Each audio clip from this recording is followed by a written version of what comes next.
Hi, everybody. Welcome back to another edition of Phil at the Movies. This is a bonus episode for you to close out 2024 and ring in 2025.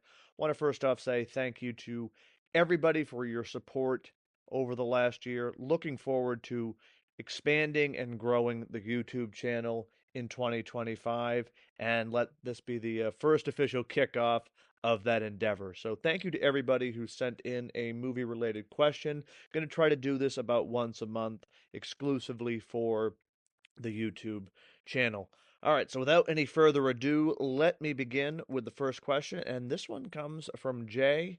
If you had to predict the big seven from the Oscars, who would you pick? Picture, best director, screenplay, actor, actress, supporting actor, and actress. So this is an interesting scenario because some of the times where people you necessarily maybe you want to win won't end up winning.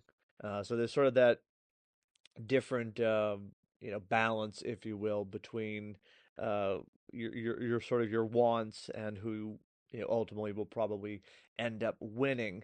I will just say before I answer the question, kind of a long-winded build-up, I am going to do a number of Oscar-related episodes as we get closer to the big day. Of course, we'll do one covering the sort of the lead-up predictions, etc.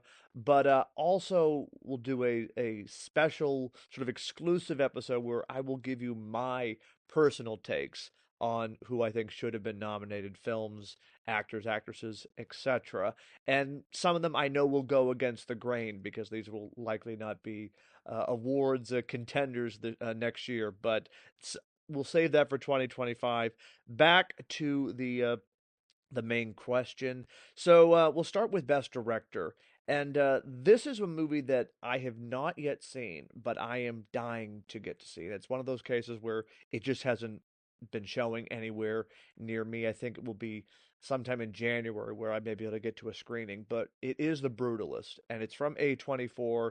And right now, I am predicting that Brady Corbet will win Best Director. And that is, again, just sort of going off of industry expectations and sort of the thought process. Though, with the Golden Globes happening this weekend, perhaps we may be seeing a harbinger of things to come, a little more of a clarity for who will be taking home some of these awards. All right, so that would be my pick for Best Director. When it comes to Best Actor, I'm gonna go with my gut here, and we'll see, of course, if I'm proven correct in a few months. Timothy Chalamet, a complete unknown. I think he's got it in the bag this year. I know Adrian Brody for The Brutalist is also in strong consideration and contention, but I'm going with my gut on this one, and I think Timothy Chalamet all the way for the Oscars this year. On the flip side, for Best Actress, I think that's going to be Mikey Madison for Honora. This movie is amazing, and her performance is show-stopping. Again, who knows what happens come the award season, but she has certainly been having a moment in the sort of pre-awards buzz. So I'm thinking Mikey Madison definitely for Best Actress. When it comes to Best Act or Best Supporting Actor, I am going to say it's going to be Kieran Culkin. And again, that's sort of going off of industry expectations and sort of the tenor of things. Again, we'll see, how things pan out, so to speak. But his movie A Real Pain is generating tremendous buzz. I have to say I did enjoy the film. I wouldn't rank it as one of my top films of the year, but Kieran Culkin is really an outstanding part of that film, and so if he right now I'm gonna give it to him. I think he's got that one in the bag. Best Supporting Actress is going to be interesting because there's a lot of contention about who could take that, and right now, if somebody asked me, I'm going to say Margaret Qualley for The Substance. And again, this is a little bit of me sort of manifesting this into existence, but you talk about a film that really snuck up on people this year. The Substance is one of those movies that I think we'll be talking about for years to come. And Demi Moore is fantastic, and I'd love to see her, frankly, win Best Actress. But Yeah, if I had to sort of predict one of the two categories, I think Margaret Qualley for Best Supporting Actress because she really does carry a lot of the film, and it's a transformative performance, absolutely show-stopping. So on to the question of Best Screenplay.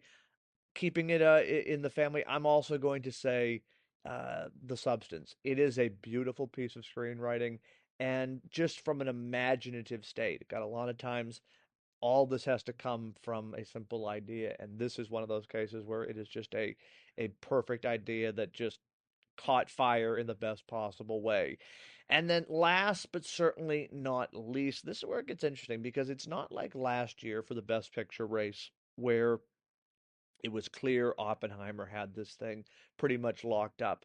This year, it could go a variety of ways. I could frankly see a world in which The Substance wins. I could see a world in which Wicked wins. Right now, if I had to sort of place a bet, a prediction, I think Anora will win.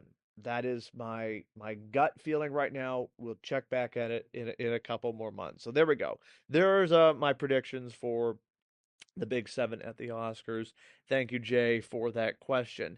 Moving along, the next one comes from Dylan. What was your favorite physical media purchase of the year? Now, of course, everyone knows I am a huge proponent of physical media. Any chance I can to buy up something, I'm going to do it. I bought so many different movies this year. My favorite one, I think it's actually Late Night with the Devil. One, because it's a steel book, and I love any chance I could get a steel book of a movie. But the accessories, if you will, that came with this film, it was not just the movie itself and some bonus features on the disc, but on top of it being in a steelbook, it came with this wonderful little sort of welcome package, if you will, as if it were from the show Night Owls. There's a car air freshener and little bookmarks and an autograph from Jack Delray. I mean, it's really was a great sort of set, if you will, for the movie, and that one I think is probably my prized possession for the year, the one that I'm most happy with. So thank you for that question, Dylan. The next one comes from Andrew. What's been your biggest surprise and biggest disappointment of the year, and what do you think is the most overrated and underrated film of the year? So I will start with the second question. The most overrated film of the year, and I will probably get flack for this. I am going to say that it is Wicked. And not that it is a bad film, but when this movie came out a month and a half ago, it was heralded as the greatest musical of all time, the greatest musical this century. I'm like, let's calm down, folks. It's a good film. It's entertaining. Certainly, as someone who was not a fan of the Broadway play, I enjoyed this a lot more. But I am not ready to crown this film the greatest musical achievement of all time. It's good, but let's not get too ahead of ourselves down the yellow brick road.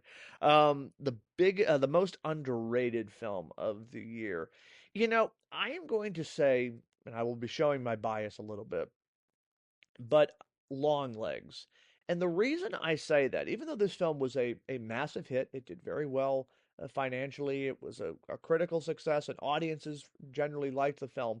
But what I have seen recently is sort of this idea of people just sort of writing the film off because it didn't live up to the marketing hype of this ultimate scary movie, the scariest movie of all time. And again, I'm always weary of those kind of marketing tricks, but certainly, they get butts in the seats, and that's what matters at the end of the day. But I say it's underrated because I think a lot of times people have just sort of just casually, oh, it's a scary movie, move on. But it really is more than that. There's a great story at the heart of this, on top of there being fantastic performances by Micah Monroe, Nicolas Cage, Kieran Shipka, Alicia Witt.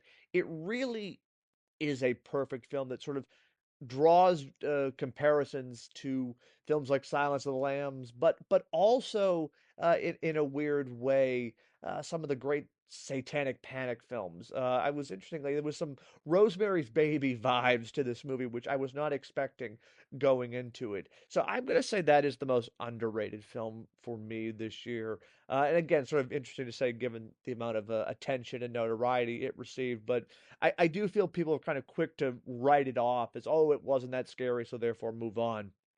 But to me, I think it's something that uh, each subsequent viewing, I find myself picking up more details and little ideas and notes in the films that weren't apparent in the first couple of viewings, and that to me is always the mark of a great film, where you can get something more out of it on each viewing. And I've watched this now a couple times, and I've had an even better experience with the film each successive time.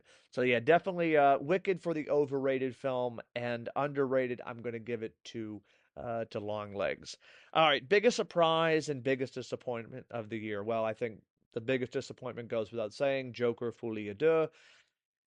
I have said all I have to say on that film. I'm not going to rehash it anymore. I did actually ask some folks, you put out a Twitter question, should I rewatch it? And the majority said I should rewatch it. I have decided I'm not going to rewatch it yet because I'm not there with having a strong desire to revisit this film again. I'm sure I will at some point down the road, but it was one of those movies. I saw it, I didn't like it, and I just am moving on at this point. Biggest surprise of the year. I mean, horror just continues to dominate and bring wonderful surprises for me. I think the biggest surprise this year, I mean, well, let me say this, the substance was the original surprise for me, but I have to say the real surprise was Nosferatu.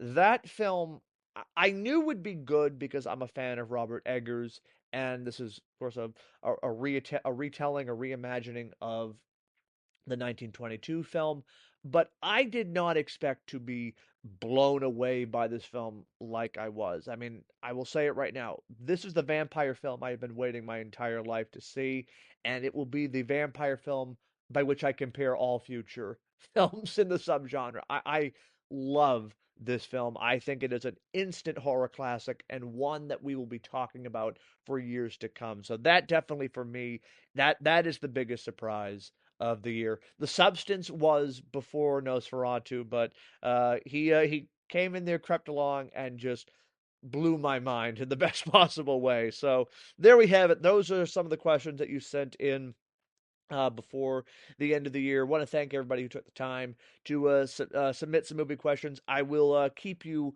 up to date with the next round, probably do at the end of January to sort of kick off the first part of 2025. But that does it for me today, everybody. Wishing you all a happy and healthy new year. And I'll be back next time where we'll do this all over again for the love of movies.